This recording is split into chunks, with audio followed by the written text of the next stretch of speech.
Today's evening devotional. The Counterfeit Revival. This know also, that in the last days perilous times shall come. For men shall be lovers of their own selves, covetous, boasters, proud, blasphemers, disobedient to parents, unthankful, unholy, having a form of godliness, but denying the power thereof. From such turn away. 2 Timothy chapter 3 verses 1, 2, and 5. Before the final visitation of God's judgments upon the earth, there will be among the people of the Lord such a revival of primitive godliness as has not been witnessed since apostolic times. The Spirit and power of God will be poured out upon His children. At that time many will separate themselves from those churches in which the love of this world has supplanted love for God and His Word. Many, both of ministers and people, will gladly accept those great truths which God has caused to be proclaimed at this time to prepare a people for the Lord's second coming.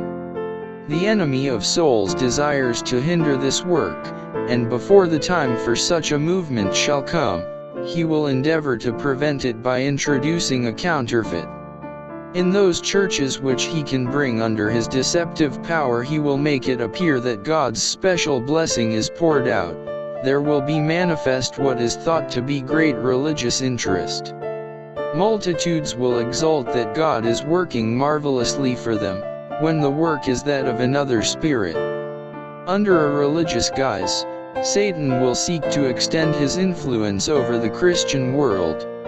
In many of the revivals which have occurred during the last half-century, the same influences have been at work, to a greater or less degree, that will be manifest in the more extensive movements of the future.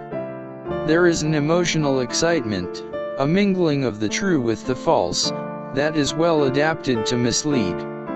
Yet none need be deceived. In the light of God's Word, it is not difficult to determine the nature of these movements. Wherever men neglect the testimony of the Bible, turning away from those plain, soul-testing truths which require self-denial and renunciation of the world, there we may be sure that God's blessing is not bestowed. And by the rule which Christ Himself has given, ye shall know them by their fruits. Matthew chapter 7 verse 16, it is evident that these movements are not the work of the Spirit of God.